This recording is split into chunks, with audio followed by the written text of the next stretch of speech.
죄로 인해 하나님과 원수된 우리가 어떻게 하나님과 화목될 수 있으며 죄의 삭신 사망에서 어떻게 구원을 얻을 수 있는가? 성경은 우리가 지난번에 봤듯이 사도행전 4장 12절에 보면 다른 이로서는 구원을 얻을 수 없나니 천하 인간의 구원을 얻을 만한 다른 이름, 석가나 공자나 마호메시나 소크라테스나 그 어떤 이름도 우리 주님의 이름 외에는 주신 것이 일이 없다고 성경은 그렇게 분명히 선언하고 있고, 또 우리 예수님 자신도 요한복음 14장 6절에서 내가 곧 길이요 진리요 생명이니 나로 말미암지 않고는 아버지께로 올 자가 없다, 이렇게 단정지어서 말씀을 했습니다. 우리의 죄를 위해서 십자가에 피 흘려 죽으신 하나님의 아들 예수 그리스도의 이름을 믿는 것만이 우리가 죄사함 곧 구속함을 얻고 하나님께로 나아갈 수 있는 유일한 길이다 이 말입니다. 그래서 어떤 사람들처럼 다른 종교에도 구원이 있다, 서울 가는 길이 한 길뿐이냐, 산에 오르는 산 정상에 오르는 길이 한 곳 한 길밖에 없냐, 이런 인간적인 어떤 논리나 얘기들로 갖고 하지 마라 이 말입니다. 왜 예수님만이 유일한 길인가? 그분만이 죄가 없기 때문입니다. 아멘. 만약에 석가가 죄가 없었다면, 공자가 죄가 없었다면, 소크라테스가 죄가 없었다면 하나님은 그 사람들을 우리의 모든 죄를 대속하기 위한 제물로 삼으실 수도 있었고 우리 주님이 구태여 이 땅에 오시지 않아도 됐습니다. 근데 그런 자격이 없다 이 말입니다. 하나님이 인간이 되신 이유는, 사람의 몸을 입고 이 땅에 오신 이유는 사람 중에 죄 없는 사람이 하나도 없었기 때문에 어쩔 수 없이 주님께서 오셔야 했다 이 말입니다. 마르고 대속의 제물이 되어주신다. 근데 우리는 어떻게 예수 그리스도를 믿게 될까? 어떻게 해야 이 사실을 우리가 믿을 수 있냐 이 말입니다.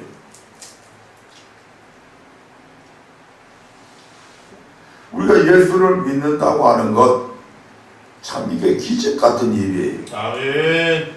논리적으로 아무것도 우리 인간의 어떤 합리성하고는 완전히 벗어난 얘기들이잖아요. 하나님이 육신을 입고 이 땅에 오셨다. 처녀가 뭐 잉태를 해가지고 아들을 낳았다. 죽은 사람이 살아났다. 이건 우리 인간이 어떤 논리로서도 이게 해명이 안 되잖아요. 그런데도 오늘 우리는 이것을 믿고 있잖아요. 그리고 이 사실을 믿지 않는 사람들을 오히려 도리어 불쌍히 여기잖아요. 세상 사람들은 이걸 믿지 못하는 사람들은 오히려 우리를 미련하게 보지만 오늘 이 사실을 믿고 있는 우리는 그들이 너무너무 불쌍한 거잖아요.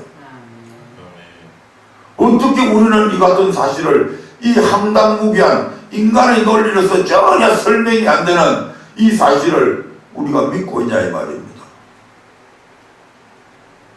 이게 여러분과 저의 어떤 학문으로 갖고 된 게 아니잖아요. 공부를 많이 해서 이게 되는 게 아니잖아요. 이제 이것을 이스라엘의 출애굽 사건을 통해서 이것이 잘 나타나 있단 말이에요. 그래서 우리가 예수님을 믿게 되는 과정은 하나님은 이스라엘 백성의 출애굽 사건을 통해서 이미 예표해 놓으셨다 이 말입니다.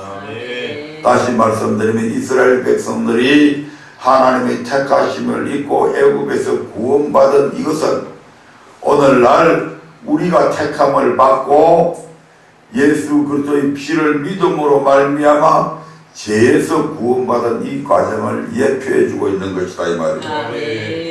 그러면 이스라엘 백성들이 어떻게 해서 애굽이라고 하는 곳에서 나오게 되었는가, 그 과정을 좀 더 세밀하게 살펴보면 지난번에 다 말씀드렸던 겁니다. 첫 번째로 이스라엘 백성들은 뭐 해야 된다?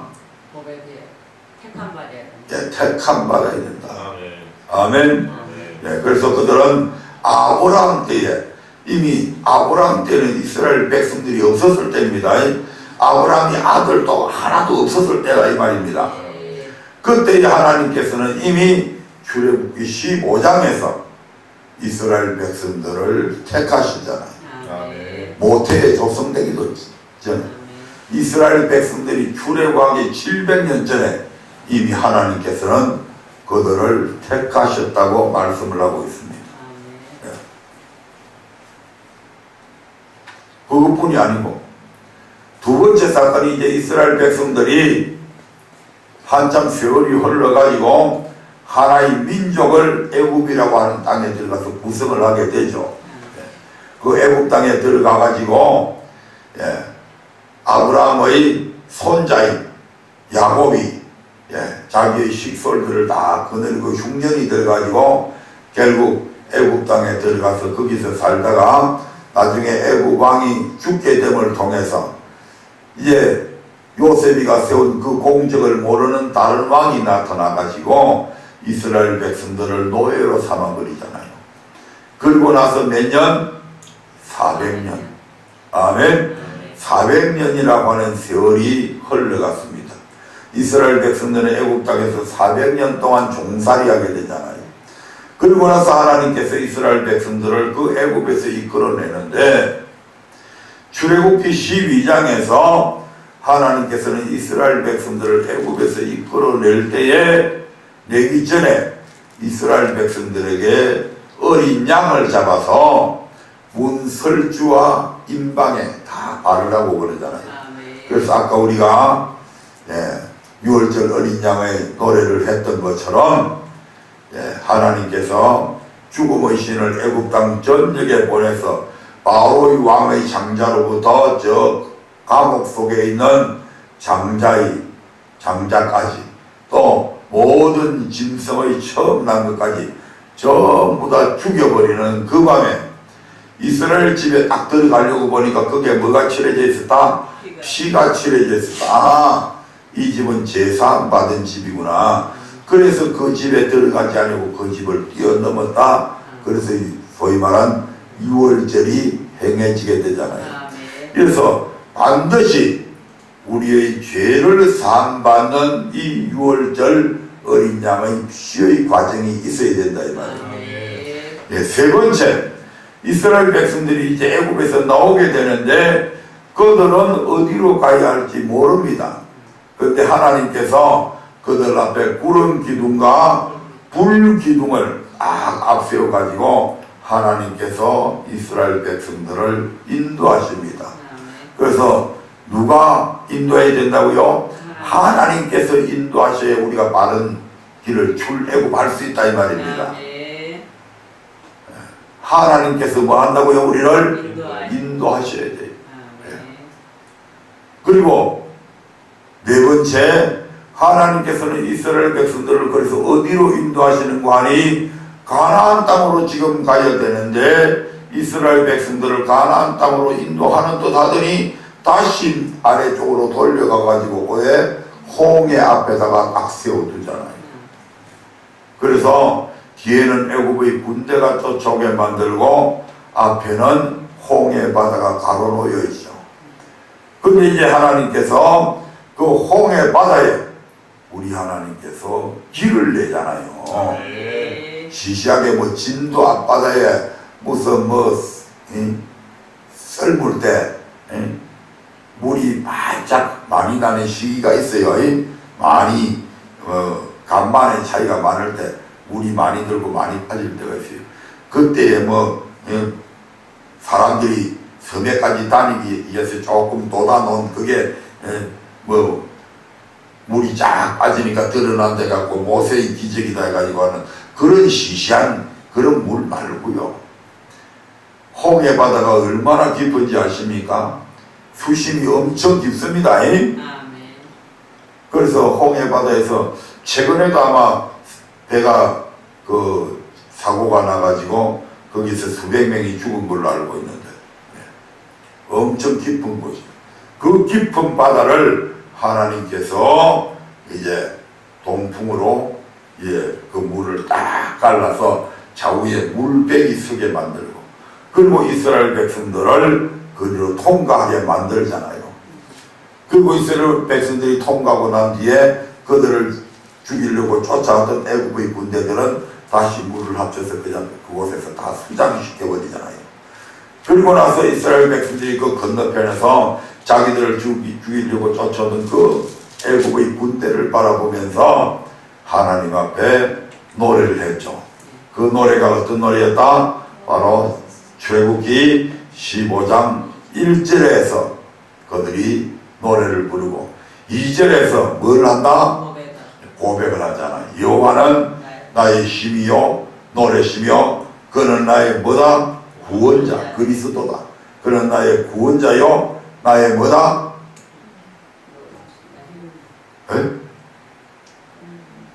그는 나의 구원자시요 나의 뭐다? 하나님이라고 하는 고백이 있어야 되잖아요. 주는 그리스도시요 구원자요 그뿐만 아니고 주는 뭐다? 하나님의 아들이라는 고백까지 다 나와야 되잖아요.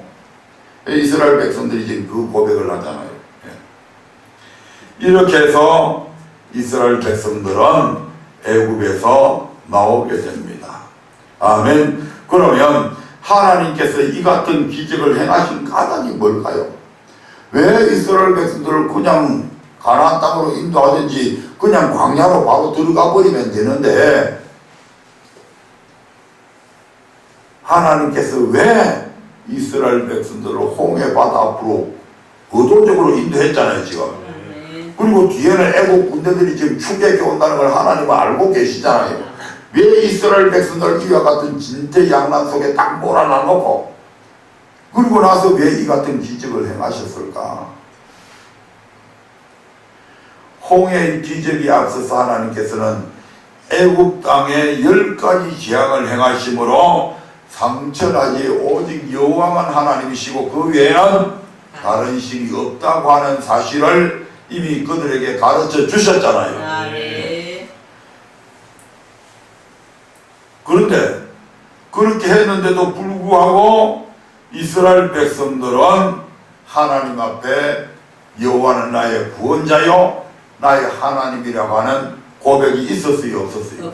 없었잖아요. 네. 홍해를 마른 땅과 같이 건너게 하시는 기적을 통해서 그들로 하여금 뭐라고 고백하게 만듭니까? 여호와는 나의 구원자시요 나의 하나님이라고 하는 고백을 비로소 하게 만드시잖아요. 이는 우리가 예수 그리스도를 마음으로 믿을 뿐만 아니라 반드시 입으로 뭐 해야 된다? 시인해야 된다고 하는 사실을 우리에게 보여주고 있는 겁니다. 로마서 10장 9절부터 10절의 말씀을 한번 보겠습니다. 로마서 10장 9절부터 10절 시작. 내가 만일 내 입으로 예수를 주로 시인하며 또 하나님께서 그를 죽은 자 가운데서 살리신 것을 내 마음에 믿으면 구원을 얻으리니 계속해서 사람이 마음으로 믿어 의에 이르고 입으로 시인하여 구원에 이르느니라. 아멘. 누구나 마음으로 예수를 주로 믿으면 어떻게 돼요? 마음으로 의에 이르게 되죠. 하나님께서 그 사람을 의롭다고 해주신다는 말씀이에요. 아멘. 하지만 그것으로는 부족합니다. 이스라엘 백성들은 이미 6월절 어린 양의 피를 바를 때 의롭게 됐어요 안 됐어요? 이미 의롭게 됐단 말씀이죠. 하지만 그것만으로는 부족하다 이 말입니다. 구원에 이르기 위해서는 예수 그리스도께서 나의 죄로 인해 죽으신 것과 하나님께서 죽은 자 가운데서 예수님을 살리신 것을 마음으로 믿을 뿐 아니라 반드시 입으로 예수를 뭐 해야 된다? 주로 시인해야 된다 이 말씀입니다. 왜 그렇게 해야 될까? 왜 이렇게 입술의 고백이 중요할까? 우리의 마음속에 있는 믿음은 눈에 보인다 안 보인다? 안 보입니다. 그러므로 우리가 마음으로 예수를 나의 구주로 믿는다면 입으로도 예수를 나의 구주로 시인해야 합니다. 그렇게 할 때 우리 속에 있는 믿음이 비로소 뭐 된다? 증명이 되어지는 거예요. 그래서 하나님께서 그 믿음을 인정해 주시는 겁니다. 내가 누군가를 사랑해요. 근데 사랑한다는 말을 못해요. 그러면 상대방이 나를, 물론 우리 하나님과는 조금 차이가 있지만 나를 사랑하는지 알아요? 몰라요? 몰라요. 벙어리 냉가슴 앓듯이 그렇게 앓다가 상사병에 걸려서 죽었어. 그 사람이 왜 죽었는지도 몰라. 뭐 안 하니까? 고백 안 하니까. 고백 안 하면 모른다니까.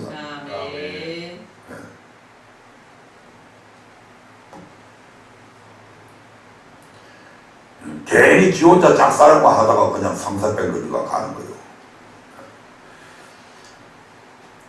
우리가 마음으로 믿고 있는 이 사실을 우리가 고백하게 될 때에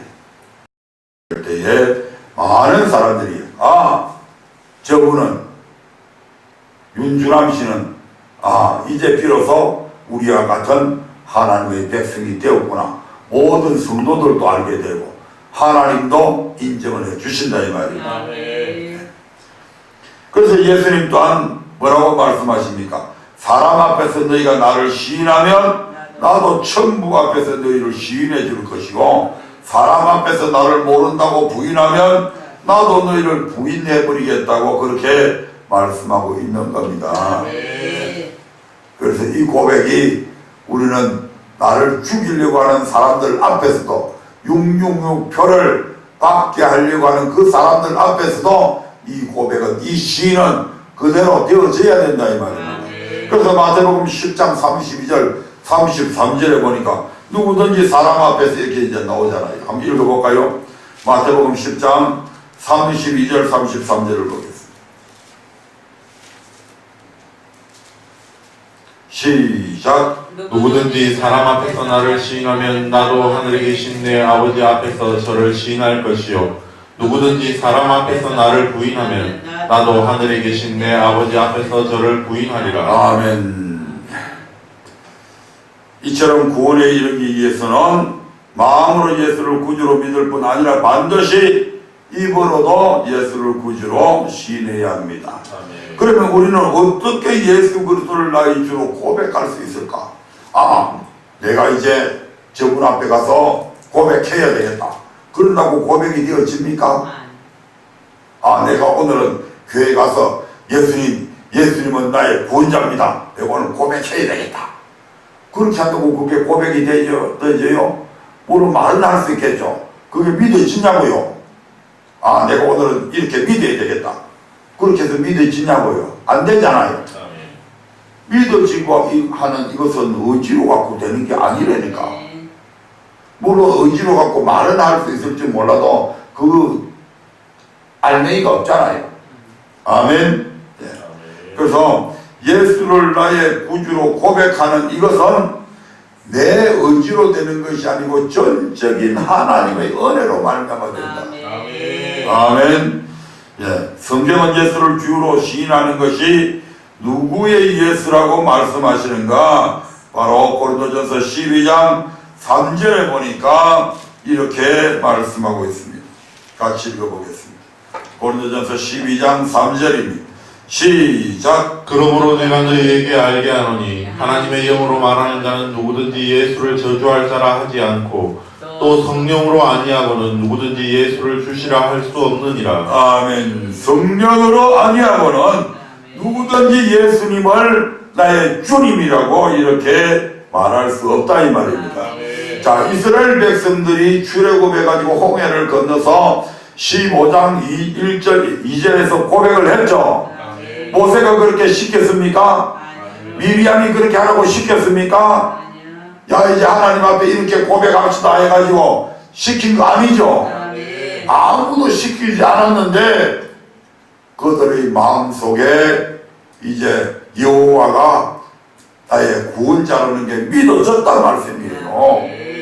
그리고 그분이 바로 나의 하나님이라고 하는 사실이 믿어졌단 말이에요. 누가 가르쳐준 게 아니에요. 이스라엘 백성들이 애굽에서 나온 게 이스라엘 백성들이 뭐 독립투쟁에서 나왔습니까? 예? 반란을 일으켜서 나왔습니까? 아니죠. 그렇게 나오게 하신 분도 애굽의 바로 왕을 무릎 꿇린 분도 누구라고? 하나님이 그렇게 하셨어요. 그리고 구름 기둥으로 불 기둥으로 그들을 지금 홍해 앞으로 인도하신 분도 하나님이셨어요. 그 홍해 바다를 갈라놓고 그들로 하여금 건너게 하신 분도 하나님이요. 만약에 다시 물을 합치지 않았다면 애국 군대한테 다 죽었을 거요. 그런데 쫓아오는 애국 군대를 거기에 다 말살시킨 것도 누구요? 하나님이 하셔서. 이스라엘 백성들은 아무것도 한 거 없어. 그저 하나님께서 길을 열어주면 걸어간 거 그거밖에 없다니까. 나머지는 누가 다 하셔서? 하나님이 전부 다 하셨다니까. 홍해 바다를 갈라놓은 것도 그분이 하셨고, 애굽의 군대를 몰살시킨 것도 그분이 하셨고, 그래서 이것을 보면서 이스라엘 백성들이 이구동성으로 여호와는 나의 힘이요 노래시고 나의 구원자시고 나의 하나님이다. 이렇게 그들이 이구동성으로 이 사실을 고백했잖아요. 이것이 모세가 시킨 것도 아니고 미리암이 시켜서 그런 것이 아니라 누가 그렇게 고백하게 만들었다? 하나님께서 그렇게 고백하게 만들었다 이 말이에요. 아멘. 그래서 신약시대에 와서도 우리가 예수 그리스도를 주로 고백할 수 있는 이것은 오직 성령의 역사로만 가능하다 이 말입니다. 예수님은 우리나라 사람이 아니잖아요. 육신적으로. 그런 다윗의 후손으로 오셨잖아요. 어디에? 저 이스라엘 땅에 우리나라 남부 강원도 정도밖에 길이밖에 안 되는 그 조그마한 땅에 마루 구육간에서 태어나셨잖아요. 그분이 어떻게 나의 구주가 되고 그분이 어떻게 나의 하나님이 되냐 이 말입니다.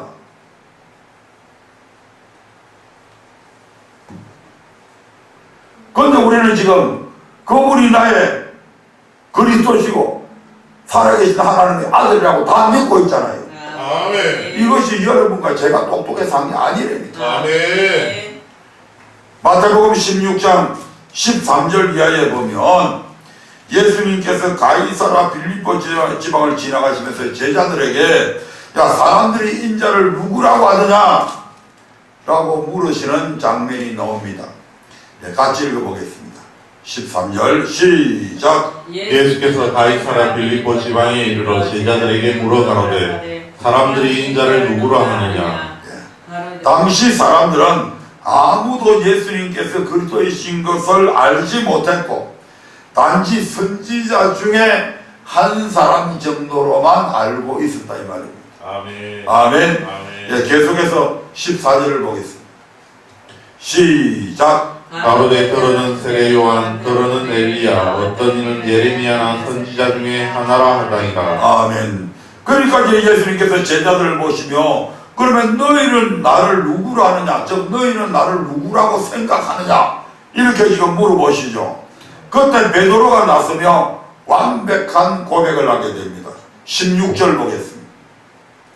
시작. 시몬 베드로가 대답하여 가로되 주는 그리스도시요 살아계신 하나님의 아들이시니이다. 아멘. 이처럼 베드로는 예수께서 살아계신 하나님의 아들 그리스도이심을 정확하게 고백했습니다. 그러면 베드로는 어떻게 이 같은 완벽한 고백을 할 수 있었을까? 베드로가 다른 사람들보다 뭐 특별한 머리가 뭐 수제였습니까? 베드로가 갈릴리 바닷가에 살면서 다른 사람보다도 그는 더 많은 공부를 했습니까? 아니잖아요. 다른 사람들과 달리 특별한 지식이나 학문을 연구했기 때문에 지금 베드로가 이렇게 고백한 것이 아니고 그도 다른 대부분의 제자들처럼 불안무식한 그런 어부였다 이 말입니다.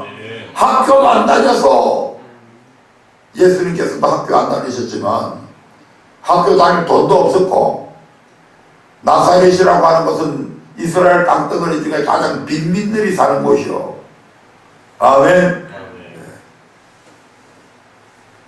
가장 빈민들. 그래서 이스라엘 땅덩어리 어느 누구도 그런 나사렛이라고 하는 그 불안당 같은 놈들이 사는, 그 불안무식한 것들이 사는 그곳에서는 절대로 선지자가 역사적으로 볼 때 난 적이 없어. 그러니까 예수님이 나사렛 사람이라고 그러니까 다 무시해버리잖아요. 그렇게 엄청난 기적과 이적을 행했음에도 불구하고 예수님을 무시해버려. 왜? 좋은 글도 안 배웠다 이 말이죠. 예수님은 그 당시 교육 제도가 이스라엘 땅덩어리 약 4가지 제도가 있었는데 뭐 어떤 학교에서도 글을 배워본 사실이 없습니다. 어릴 때부터 줄줄이 난 동생들 뒷바라지 하냐고 어릴 때부터 아버지 밑에서 목수일 배워가지고 목수했잖아요. 30살 될 때까지. 그러니까 무슨 공부를 했겠어요. 또 베드로나 요한이나 야고보나 베드로의 동생이나 그런 어느 누구도 공부를 해본 사실이 없잖아요. 어릴 때부터 아버지 선친의 유업을 따라서 맨날 배 타고 갈릴리 바닷가에서 고기 잡아먹는 그 일밖에 안 했잖아요. 그런데 어떻게 베드로가 이와 같은 위대한 고백을 할 수 있었냐 이 말입니다. 바로 17절에서 그 해답을 이렇게 말씀하고 있습니다. 17절 읽고 시작. 예수께서 대답하여 가라사대 바요나 시몬아 내가 복이 있도다. 이를 내게 알게 하니는 혈육이 아니요 하늘에 계신 내 아버지시니라. 아멘. 이 말씀은 예수님을 살아계신 하나님의 아들 그리스도라고 고백할 수 있는 것이 사람의 지혜나 지식으로 되는 것이 아니라 오직 하나님의 은혜로만 가능하다는 뜻입니다. 아멘. 아멘. 예, 요한복음 1장 12절 13절에도 보면 이렇게 말씀하고 있잖아요. 요한복음 1장 12절 13절 시작. 영접하는 자, 곧 그 이름을 믿는 자들에게는 하나님의 자녀가 되는 권세를 주셨으니 이는 혈통으로나 육정으로나 사람의 뜻으로 나지 아니하고 오직 하나님께로서 난 자들이니라. 아멘. 영접하는 자, 즉 예수님을 그리스도시여 살아계신 하나님의 아들이라고 고백하는 자들. 예, 이것은 그렇게 고백할 수 있는 것은, 영접할 수 있는 것은 이는 어떤 혈통으로나 육정으로나 사람의 뜻으로 된 게 아니다. 가문이 좋다고 해서 되는 게 아니다. 혈통이 좋다고 해서 되는 게 아니다. 오직 하나님으로 말미암아 그렇게 된 것이다. 다시 말씀드리면 하나님께서 그렇게 영접하도록, 그렇게 고백하도록 만들어 주셨기 때문에 가능했다 이 말입니다. 아멘. 그래서 우리가 예수 믿는 것은 사람의 힘으로 되는 것이 아니라 오직 하나님의 능력으로만 될 수 있다는 것입니다. 그러므로 비록 어떤 사람이나 책자를 통해 예수님이 하나님의 아들 그리스도시며 그분이 나를 구원하시기 위해 십자가에 피 흘려 죽으시고 3일 만에 다시 살아나셨다는 것을 알게 된다 할지라도 우리가 책을 통해서 알 수 있죠. 아멘. 지식적으로는 책을 통해서 알 수 있다 이 말입니다. 그런데 그 사실을 믿고 진심으로 고백할 수 있게 하시는 분은 누구인가? 오직 하나님 성령님께서 역사하시면 그게 가능하다 이 말입니다. 자꾸 배우면 이론적으로는 알아. 아멘. 책에 이렇게 쓰여있네. 야, 요거는 훌륭한 신학자가 이렇게 얘기했으니까 야, 이 말이 맞겠다. 이론적으로는 알죠. 그런데 그게 현실적으로 내 마음에 정말 그렇다고 믿어지고 하는 이것은 누가 한다고? 하나님만 하십니다. 성령만이 그렇게 하신다 이 말이에요. 그러므로 저와 여러분은 정말 복받은 사람인 줄 믿으시기 바랍니다. 세상에 우리보다 학문이 많고 박사가 얼마나 많고 하는데 여러분과 저는 박사도 아니잖아요. 그렇게 학벌이 좋은 것도 아니잖아요. 가문이 좋은 것도 아니잖아요. 돈이 많은 것도 건세가 있는 것도 맹문 집안도 아니잖아요. 아멘. 그럼에도 불구하고 하나님은 우리에게 이 사실을 믿게 했다 이 말입니다. 이게 얼마나 큰 복이냐고요. 하나님께서 믿게 해서 우리를 하나님의 자녀 삼아 주셔서 이혼에 잊으면 안 되죠. 너무나도 죄 많은 우리에게 찾아오셔서 우리로 예수를 믿게 하시고 구주로 고백하게 하신 하나님의 은혜와 사랑에 진실로 감사드려야 될 줄로 믿습니다. 아멘. 세 번째로, 그러면 우리가 성령으로 고백한 것을 무엇으로 알 수 있을까? 내가 고백한 것이 과연 성령으로 말미암아 내가 고백한 것임을 내가 어떻게 알 수 있냐고요? 응?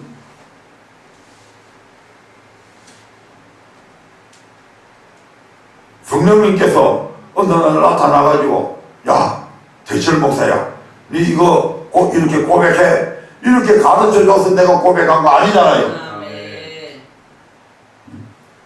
그러면 여기에서 우리가 다시 생각해 봐야 할 것은 우리의 고백이 과연 성령으로 말미암아 고백된 것이냐 이 말입니다.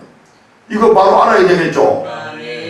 성령으로 말미암아 고백되게 한 것이 아니면 헛방이다 이 말입니다. 아멘. 앞서 배운 것처럼 성령으로 아니하고는 누구든지 예수를 주로 고백할 수 있다 없다? 절대로 고백할 수 없습니다. 그런데 고린도전서 12장 3절에 보니까 성령으로 아니하고는 누구든지 예수를 주시라고 할 수 있다 없다? 할 수 없느니라. 그래서 대부분 사람들은 자신의 고백이 무조건 성령으로 된 것이라고 그렇게 믿어버려요. 아멘. 목사님의 가르침에 따라서 고백했던 어떤 나를 전도한 사람의 인도를 따라서 저를 이제 따라 고백하십시오 해가지고 그렇게 해서 고백했던 입으로 예수를 주로 고백하기만 하면 그것이 성령으로 말미암아 다 고백한 것이라고 이렇게 믿는다 이 말입니다. 맞아요? 틀려요? 틀리죠? 네. 그런데 과연 그 고백이 성령으로 된 것일까? 다행히 하나님은 우리의 고백이 성령으로 된 것인지 사람이 시켜서 된 것인지 내 임의로 된 것인지 분별할 수 있는 방법을 정확하게 성경 속에서 말씀을 해놓고 있습니다. 아멘. 아멘. 요한일서 4장 15절을 한번 볼까요?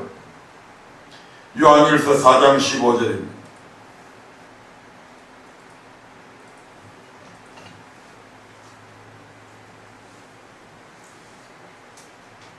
시작. 누구든지 예수를 하나님의 아들이라 시인하면 하나님이 저 안에 거하시고 저도 하나님 안에 거하시느니라. 아멘. 누구든지 예수를 하나님의 아들이라 시인하면, 즉 성령으로 예수를 주시라고 고백하면 하나님께서 우리 안에 거하시고 우리도 하나님 안에 거하게 된다는 것입니다. 아멘.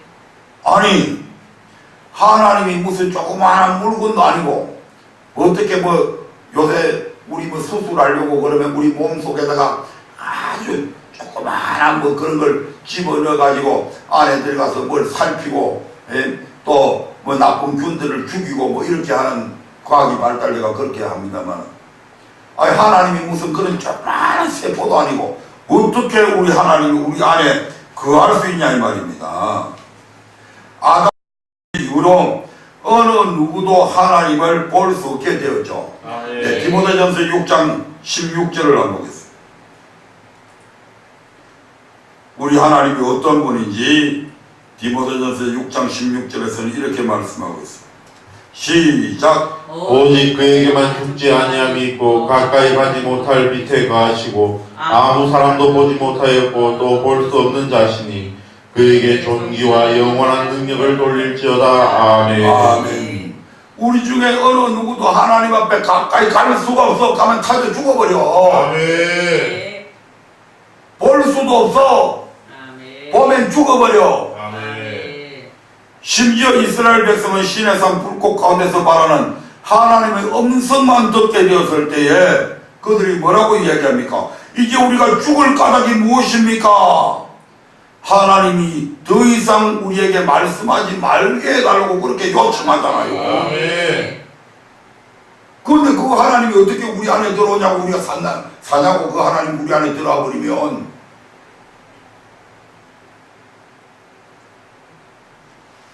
죄지은 우리가 그 하나님을 어떻게 우리 안에 모시고 살아갈 수 있어요? 바로 죽어버리지. 예. 한 군데만 보겠습니다. 신명기 5장 15절을 보겠습니다. 하나님이 우리 안에, 하나님이 우리에게 말씀만, 음성만 들어도 이스라엘 백성들이 죽을 것 같은 공포심을 느꼈는데 5장 15절 보겠습니다. 시작. 너는 기억하라. 내가 애굽 땅에서 종이 되었더니 너의 하나님 여호와가 강한 손과 편팔로 너를 거기서 인도하여 내었나니 그러므로 너의 하나님 여호와가 너를 명하여 안식일을 지키라 하느니라. 또 읽어보세요. 시작. 너는 너의 하나님 여호와의 명한 대로 내 부모를 공경하라. 그리하면 너의 하나님 여호와가 내게 준 땅에서 내가 생명이 길고 복을 누리리라. 잠깐.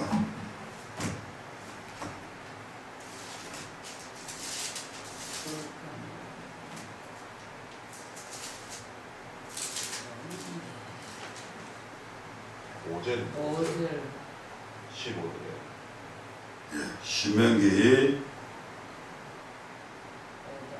5장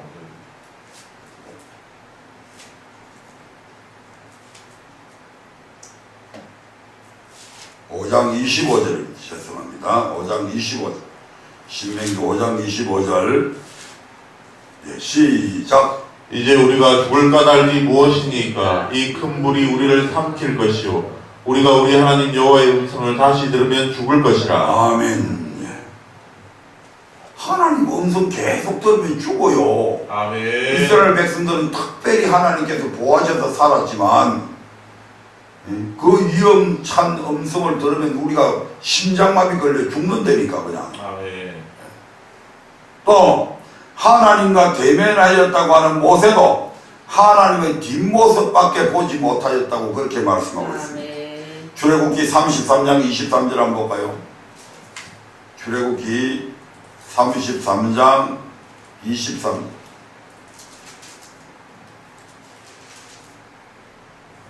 시작. 손을 거두리니 내가 내 등을 볼 것이요 얼굴은 보지 못하리라. 아멘. 그 위대했던 모세조차도 하나님의 얼굴을 못 봤어요. 보면 왜 하나님의 얼굴 안 보여줬어요? 보면 죽어 그 영광의 광채에 의해서 죽어버린다고. 아멘.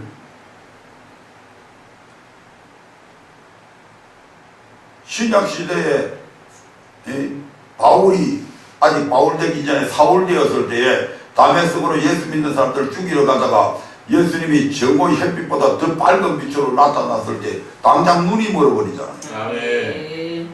죽는다니까. 그런데 어떻게 우리 안에 하나님께서 거하실 수 있을까? 그렇다면 하나님이 내 안에 거하시고 내가 하나님 안에 거한다는 이 말씀은 분명히 다른 뜻을 갖고 있다는 얘기죠. 아멘. 아멘. 네, 이 말씀이 그럼 무슨 뜻일까? 요한일서 4장 16절의 말씀을 한번 보겠습니다. 요한일서 4장 16절입니다. 시작. 하나님이 우리를 사랑하시는 사랑을 우리가 알고 믿었노니 하나님은 사랑이시라. 사랑 안에 거하는 자는 하나님 안에 거하고 하나님도 그 안에 거하시느니라. 아멘. 하나님이 우리를 사랑하시는 사랑을 우리가 알고 믿었다고 하는데 여기에서 알고라고 하는 이 단어는 체험했다라고 하는 뜻입니다. 아멘. 하나님이 우리를 사랑하시는 사랑을 우리가 체험하고 믿었나니 경험하고 믿었노니. 아멘. 아멘.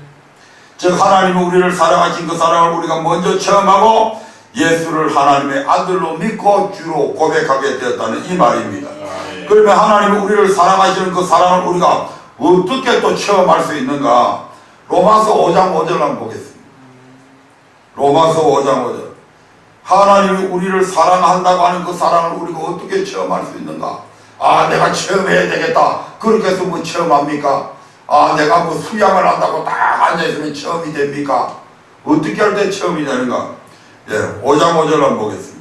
시작. 소망이 부끄럽게 아니함은 우리에게 주신 성령으로 말미암아 하나님의 사랑이 우리 마음에 부음받음이. 아멘. 하나님께서 성령으로 말미암아 하나님의 사랑을 우리 마음에 뭐 해준다고요? 부어주신다. 아멘. 조금 이렇게 주시는 것이 아니고 그냥 양동이로 갖고 흠뻑 부어주시듯이 하나님의 사랑을 그냥 우리의 마음속에다가 그냥 꽉 채워서 그냥 부어줘요.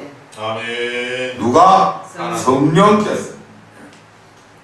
즉 성령으로 말미암아 하나님이 우리를 사랑하신 그 사랑 곧 독생자 예수 그리스도를 이 땅에 보내셔서 나를 대신하여 십자가에 피 흘려 죽게 하신 그 사랑을 체험하게 해주신다 이 말이에요. 아멘. 아멘. 아멘. 하나님이 체험하게 해주셔요.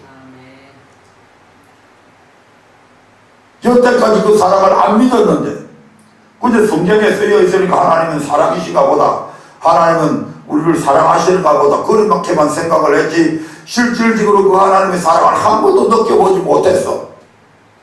그런데 어느 날 성령께서 그 사랑이 예수님께서 나를 위해서 십자가에 내 죄를 위해서 원수된 나를 위해서 죽을 수밖에 없는 나를 위해서 대신 죽었다고 하는 그 사실이 그대로 실감이 되어지면서 야, 나 같은 것을 위해서 이런 엄청난 희생을 하셨구나. 하나님의 그 놀라우신 희생적 사랑을, 용서의 사랑을, 섬김의 사랑을 우리 마음속에 막 부어들어 부어주시는 거예요. 그래서 그 하나님 앞에 그냥 나도 모르게 내가 죄인이라고 고백하고 눈물 콧물 다 빼잖아요. 아멘. 그러므로 우리 안에 이 사랑이 체험이 있다면 그 고백이 누구를 통해서 이루어졌던, 그리고 어떤 경로를 통해 이루어졌던 그것은 분명 성령으로 된 것임에 틀림이 없다 이 말입니다. 예를 들어서 목사님이 나를 저를 따라서 고백하십시오 할 때 이 사랑을 경험했다면 그건 목사님이 고백시킨 것이 아니고 성령께서 고백시킨 게 맞다 이 말입니다. 또 어떤 전도자가 나를 전도한 사람이 그 고백을 시키는 도중에 이와 같은 사랑이 내게 임했다면 그 고백은 성령께서 시키신 고백이 맞다 이 말입니다. 하지만 전혀 그런 사랑이 내게 느껴지지 않았다면 그 고백은 성령께서 하게 하신 고백이 아니고 목사님께서 시킨 대로 그저 따라했을 뿐이요, 어떤 전도자가 시킨 대로 따라했을 뿐이라 이 말입니다. 뭐 목사님이 따라하라고 해서 따라했는데 뭐 그 고백은 무조건 아니라고 할 수는 없습니다. 그 고백을 할 때 뭐가 성령으로 말미암는 사랑이 체험되게 되면 그것은 누가 한 것이라? 하나님이 하신 것입니다. 그걸 잘 분별하셔야 돼요. 또한 요한복음 15장 16절 17절에서는 그리스도의 사랑이 우리 안에 들어왔을 때는 우리가 사랑의 열매를 맺게 된다고 분명히 그렇게 말씀하고 있습니다. 요한복음 15장 16절 17절 봅니다.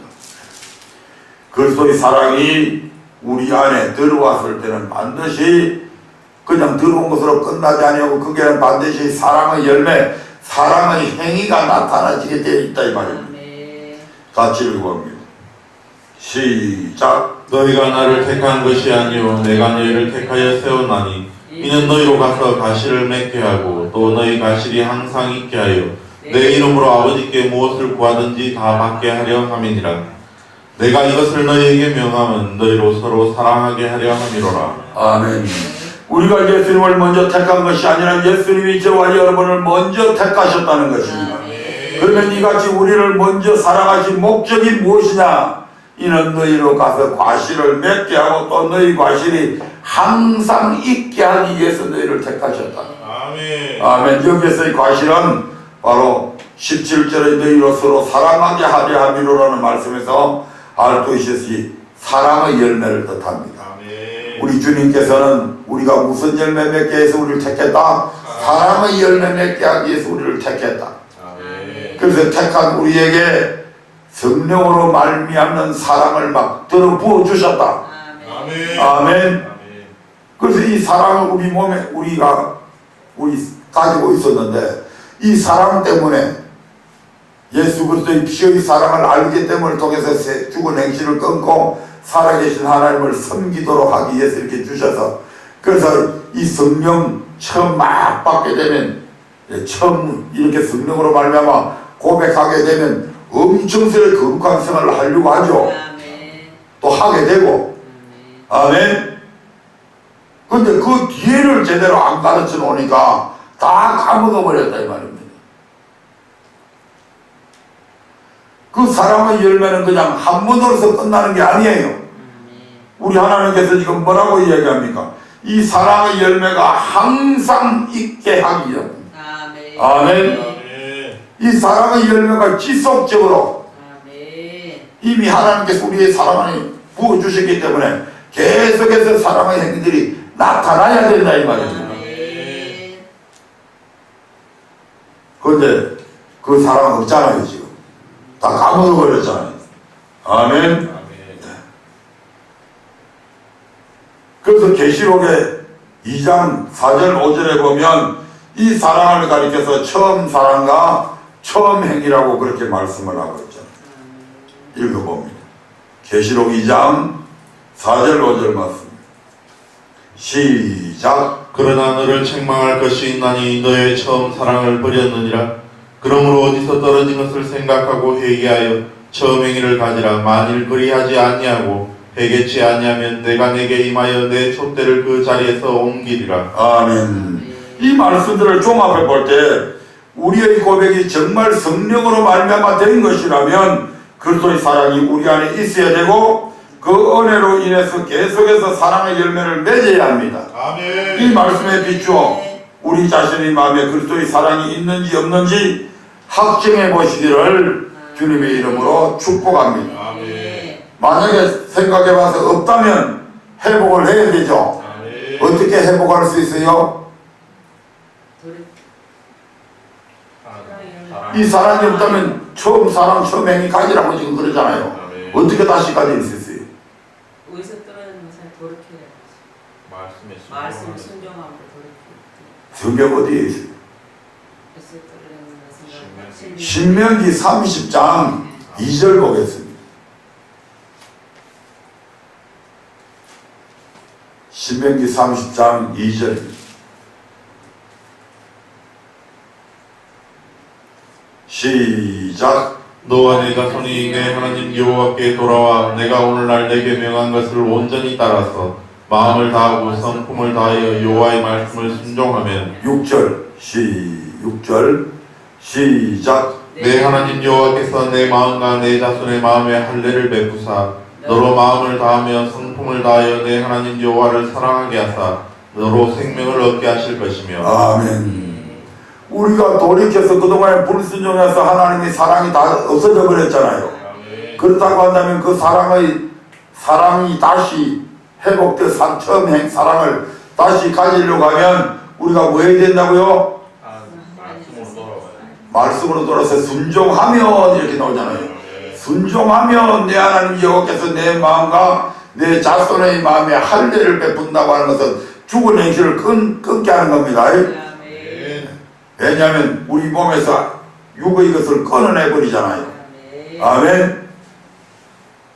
그래서 죽은 행실에서 끊게 만들어주고 다시 우리 마음에 사랑하는 마음을 하나님께서 주셔서 그렇게 사랑함을 통해서 우리로 하여금 영원한 생명까지도 얻게 해주신다 이 말입니다.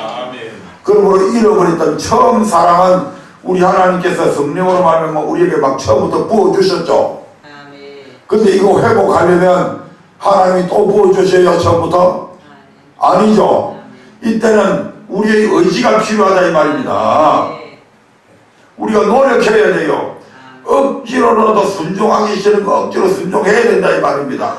기도하기 싫은 것도 아껴 기도해야 된다 이 말입니다. 아 내가 잘못했구나. 그럼 이제 어떻게 하지? 그때부터 하나님의 말씀에 순종하기 위해서 내 몸을 쳐서 복종시켜야 돼요.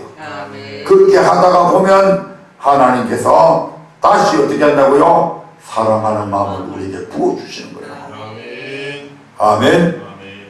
그러니까 맨 처음에 우리를 택해서 사랑을 베풀어 주실 때는 하나님께서 우리에게 아무것도 요구 안 하셨잖아요. 근데 우리가 이것을 잃어버리고 다시 회복하려고 할 때는 엄청난 노력이 필요합니다. 저절로 되는 게 아니에요. 이때는 우리가 잘못된 것을 회개하고 돌이켜서 순종하게 될 때에 하나님께서 그렇게 해주시는 겁니다. 네, 마지막으로 네 번째로 이제 이렇게 고백했으면 예수를 나의 구주로 고백하는 이 신앙을 끝까지 유지해야 됩니다. 중도에 포기하면 안 된다 이 말입니다. 하나님은 창세전에 이미 저와 여러분들을 택하셨습니다. 그리고 독생자 예수님을 지금으로부터 2000여 년 전에 이 땅에 보내셔서 우리를 대신하여 십자가에 피 흘려 죽게 하셨죠. 뿐만 아니라 성령으로 말미암아 하나님의 사랑을 우리 마음에 부어주시고 우리의 입술을 통해 주가 그리스도시요 살아계신 하나님의 아들이라고 고백하게 해주셨다 이 말입니다. 그러나 교회 생활을 하다 보면 우리로 이 믿음에서 떠나게 만드는 많은 어려움과 환난이 다가오죠. 만일 그때 그 어려움을 이기지 못하고 예수를 주로 시인하는 믿음을 포기해버린다면 그 순간부터 우리의 신앙은 끝나고 천국에 들어가는 대열에서 낙오하게 됩니다. 그 대표적인 사람들이 누구죠? 바로 예수님의 12 제자들이잖아요. 주는 그리스도시여 살아계시고 다 고백했죠. 주님이 죽는 데 가면 우리도 죽는 데 가고 주님이 오게 가면 내가 오게도 가겠습니다. 다른 제자들도 다 그렇게 하겠다고 약속했죠. 그런데 예수님께서 붙잡히고 고난받게 되셨을 때 또 자신들 역시 예수를 따르는 제자들이라고 하는 그 이유 때문에 고난받게 될 위기에 처했을 때에 그들은 어떻게 합니까? 전부 다 도망가 버리죠. 아멘. 도망갔다고 하는 것은 부인했다 이 말입니다. 심지어 제자 중에 가장 수제자라고 하는 이 베드로까지도 주님을 저주하고 맹세해서 부인해 버리죠.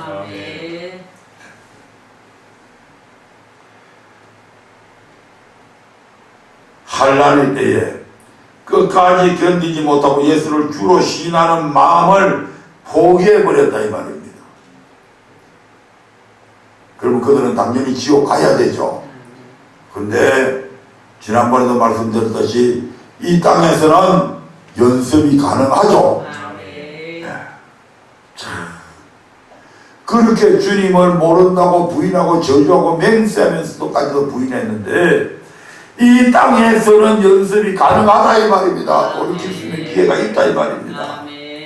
그래서 예수님께서 제자들에게 디베라 바닷가에 나타나셔서 다시 그들에게 사명을 주시고 그 사명을 받은 제자들이 다시 돌이키잖아요. 그리고 그들이 예수님의 강남산에서 예수님께서 성천하시는 장면을 보고 예수님의 마지막 부탁인 예루살렘을 떠나지 말고 아버지께서 약속하신 것을 기다리라. 오직 성령이 너희에게 임하시면 너희가 권능을 받고 예루살렘과 유대와 사마리아 땅끝까지 이르러 내 정인이 된다고 하시는 말씀을 듣고 그들이 마가의 다락방에 120명의 제자들이 모여서 열심히 기도하다가 성령 세례를 받죠.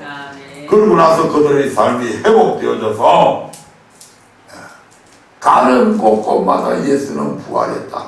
심지어 매를 맞고 죽을 고비에 처해져서도 전혀 두려워하지 아니하고 가는 곳곳마다 예수는 부활했다. 예수는 그리스도다. 메시아다. 우리 조상들부터 기다려왔던 대망했던 그 메시아가 이 땅에 왔는데 너희들이 알아보지 못하고 그 메시아를 잡아 죽인 자들이 너희가 아니냐? 너희들 바로 살인자 아니냐? 하나님의 아들을 죽인 자가 바로 너희들이 아니냐? 그렇게 담대히 외칠 수 있었다 이 말입니다. 그전에는 그 말을 전할 수 없죠. 왜? 두려워서. 그렇게 이야기하면 저것들이 당장 나를 죽이려고 할 텐데 왜? 나를 살인자라고 그랬으니까. 그런데 성령 세례를 받고 담대하게 그렇게 외치니까 수많은 사람들이 야 형제들아 그러면 우리가 어찌 알고 우리가 지금 이건 어떻게 돌이킬 수도 없고 예수님을 우리가 십자가에 메시아를 십자가에 못 박아 죽었는데 우리가 어떻게 해야 되겠나. 그래서 너희가 회개하고 제사를 받고 그렇게 하면 너희들이 성령 세례 받고 너희에게 육체할 날이 온다 막 이렇게 말씀을 하잖아요. 아멘. 그렇다면 제자들이 이렇게 했다면 우리 또한 어떻게 예수를 주로 고백하는 믿음을 끝까지 지킬 수 있을까? 우리도 제자들처럼 그렇게 되어야 되겠죠. 아멘. 그래서 마태복음 25장에 10처녀에 보면 기름을 준비한 5처녀만이 끝까지 등불을 밝힐 수 있고 신랑 되신 예수님을 맞이했던 것을 우리가 알 수 있잖아요. 바로 제자들의 삶이 그랬다 이 말입니다. 여기서 기름은 성령을 뜻합니다.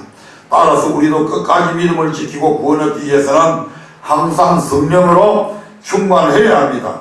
성령으로 충만할 때 우리는 어떤 어려움과 고난 앞에서도 예수를 주로 고백하는 믿음을 포기하지 않을 수 있고 마침내 천국에 들어가는 구원을 얻게 된다 이 말입니다. 네, 말씀을 맺도록 하겠습니다. 오늘 저와 여러분은 이스라엘의 출애굽 과정을 통해서 우리가 어떻게 예수를 믿게 되는지에 대해 함께 말씀을 나누어 보았습니다. 하나님은 창세전에 이미 우리를 택하셨습니다.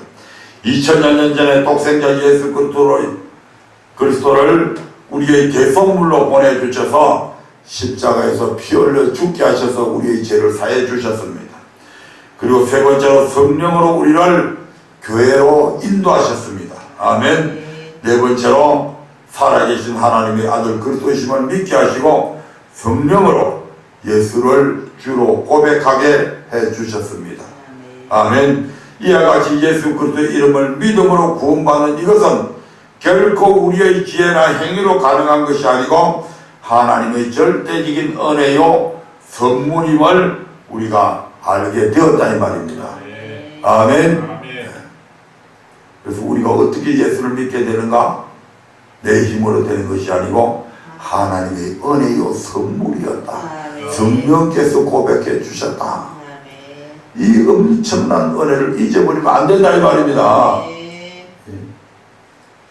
감옥에 가가지고 재판을 받는 사람들이 형을 10년 받을 사람이 어떻게 하면 좀 감형이 돼서 한 5년 정도만 받을 수 있을까? 3년 받을 사람이 어떻게 하면 집행유예라도 나갈 수 있을까? 얼마나 그 사람들이 노심초사하고 있는데, 아멘. 영원한 지옥불에 갈 우리를 영원한 생명의 자리로 옮겨주시기 위해서 우리로 하여금 이렇게 주가 그리스도시여 살아계신 하나님의 아들이고 고백하게 성령으로 말미암아 성령으로 말미암아 이렇게 고백하게 해주시는 이 은혜 잊어버리면 안 되잖아요. 에베소서 2장 8절 9절 보고 마치겠습니다. 에베소서 2장 8절 9절